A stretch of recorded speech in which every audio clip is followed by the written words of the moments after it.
Today's hottest music. Gentlemen, at the Krizz studio. It's Wednesday, the day we've been talking about with the Strange Noize Tour right here at the Zebra Cocktail Lounge in downtown Bozeman. Doors open at 8 o'clock. Come check out the show. Starts around 9:30, something like that. But come get your drink on. You know it's ladies' night down there anyway. So come get your drinks and check out the show. We've got Potluck, Saigon, Johnny Richter. We've got Krizz, Kaliko, and Cut Calhoun all performing live, as well as you never know who might show up. So I've got here in the Krizz FM studio, lucky enough for us, we got Krizz, Kaliko, and Johnny Richter from Tech 9 fame, and also the Cottonmouth Kings. You guys doing all right? Yeah, buddy. You know it. Partying as always, man. So on the mountain. Happy to be in Bozeman? Yeah. It's always a party here, man. I remember doing the Zebra Lounge, man. It was like it took me back, man. It was like a dope house party, man. We had lost a bet that night, so we performed in our underwear last time I remember. Like the last song we had lost a bet with the band that we were with, man. So we had to do I'm a Player, me, Tech 9, and Cut Calhoun in our underwear, man. So I don't think we're going to repeat that tonight, but you never know. You never know. That's what I would imagine that you were thinking, okay, who made that bet, and let's just keep it quiet until the show actually starts. I don't even remember what it was about. That's what's crazy. But yeah, man, party time. And I guess, Krizz, my question is, touring around without Tech 9, and you've got your own album out and everything like that. I've got, what's the song that I got stuck in my head? Anxiety stuck in my head right now. We got Misunderstood we're playing right now. Yeah, that's right. And how does it feel kind of getting out from under Tech a little bit and getting your own spotlight? It feels good, man. And the thing is, that was always the plan. You know what I'm saying? I mean, I've been Tech 9's co-writer, hype man, hook guy. You know what I'm saying? Yeah. Like really his creative other half. You know, at Strange Music for going on 11 years now, man. But the plan was always for me to be my own artist, for Cut to be his own artist too. You know what I mean? So we're now, just starting to, cut the proverbial umbilical cord, you know what I'm saying? But, I'm still touring with him. I mean, the Tech 9 act is still going to consist of, myself and Cut Calhoun. So, but it feels really good, man, to bring what I add to his show, the element of excitement that I add to his show, and let people see me on my own, man.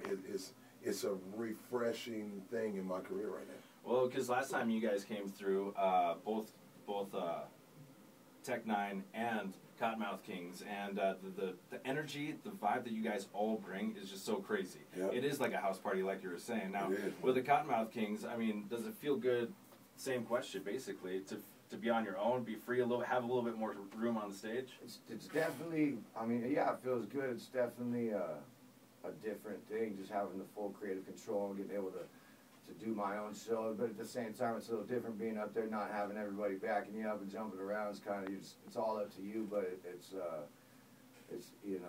very, it just makes you, I don't know, it makes me feel like I can do it on my own, Right. And it makes me feel like I can bring a better part of that to Cottonmouth Kings now, to understand a little bit more about everything else, rather than just relying on other people to do things or this or that. Now I get to do it all on my own and come actually touch the fans and start over again, kind of get to go to the merch booth and do meet and greets and hang out in the bar and have drinks with people and take pictures and all that stuff, because it's kind of you get a little, it's like back in the days when Cottonmouth first started.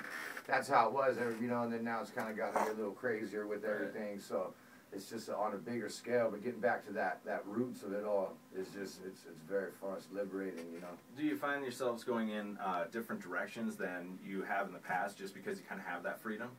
Or is it all based in, that's where you're coming from? Well, for me, kind of, but kind of not. I mean, I do the songs that I normally don't, like I always do songs on Tech Set, but I do some other ones that I don't do on Tech Set on this one, because I want people to see me as Krizz Kaliko, not the Tech 9 guy. I can remember, It makes me think about, man, I remember meeting T-Pain for the first time years ago, and when I met him, he's like, "Hey, Tech 9 dude." Yeah. I was like, damn. You know what I'm saying? But it's like, it's me being actually Krizz Kaliko, you know what I'm saying, on stage. But it's familiar because it's the same energy I bring to the Tech show. Right. And then Tech and I, make up the show. We generally, a lot of times I've even, done the set list for the show and made the intro for his show, and you know what I mean? So sometimes people are like, man, it resembles a Tech show, but that's because it's that's the element that I bring to him. Right. So you'll see that along with me, you know, establishing my own independence tonight, man. Yeah, and then with my half of it, it's, you know, Cotton Kings is already got a band built, you know, our brand is built up with the whole legalization and pushing the weed thing and all that. And I like it with my solo. I get a little more personal with my songs, my raps, and I try to break a little bit away from that and not be so focused on just bringing that and the legalization, the movement and all that. I like to just break away and kind of just show off my skills more as an artist, and so that I got more depth to what I do rather than just rap about getting high all day. Right. Well, I mean, it would just make sense in that you gotta, as a person, you're gonna have feelings that are personal, as opposed to it's gotta make sense for everybody. Yeah.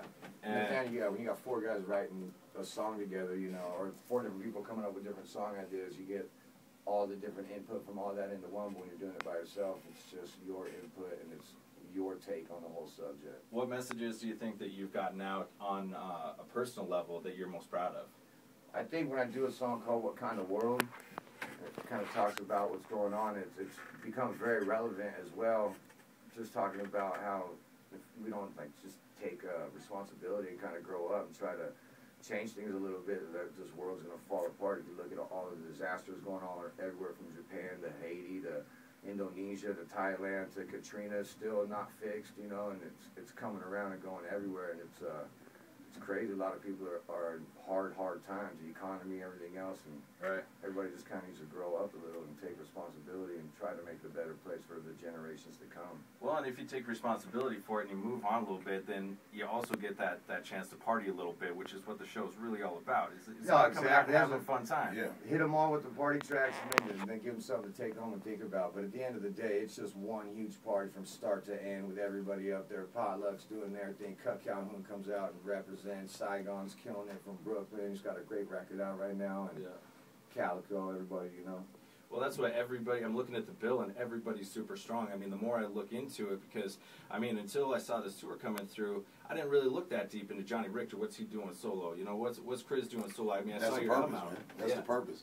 That's why we're out here doing it, man, just to kind of spark the interest of the fans who are fans of Cottonmouth Kings already, who are fans of Tech Nine, you know, and the rest of Strange Music, is to spark their interest on our independence, you know what I'm saying? Which is cool coming from my end, where, like, I got to play music that people like, right? So, basically, I look at the music that you guys are putting out, and I don't have to, like, think twice about playing any of it, because it's all dope. Right. And that's why I'm stoked about the show tonight, is it's going to be energy, I know, from start to finish, like you're saying.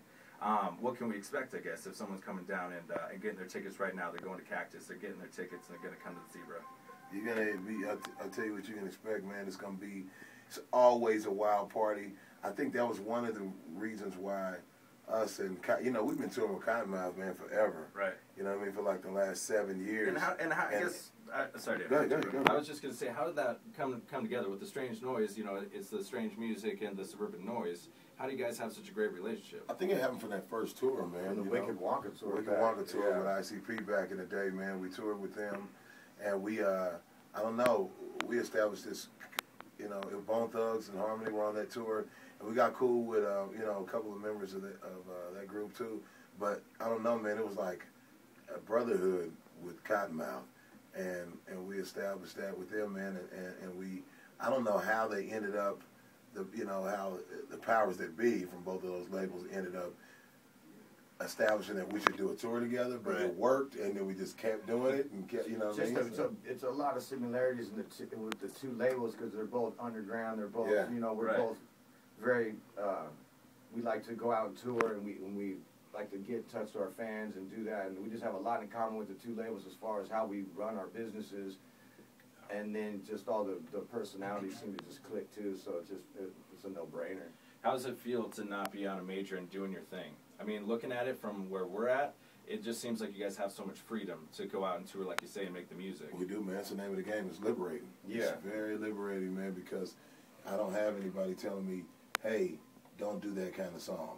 I need you to do this. You know what I'm saying? You can't work with that person. They're on a different label. No. It's like, no, I want to make a song with someone. I ain't going to make a song with someone. It doesn't matter. I want to talk about this in the record. I'm not going to have an A&R dude or someone else coming in going, Well, I don't know about that one. Might not work. Don't think the kids are gonna like it. So don't tell me what the kids are gonna like. Yeah. Which always seemed weird to me, just because I mean you don't hire somebody for any job, and it's not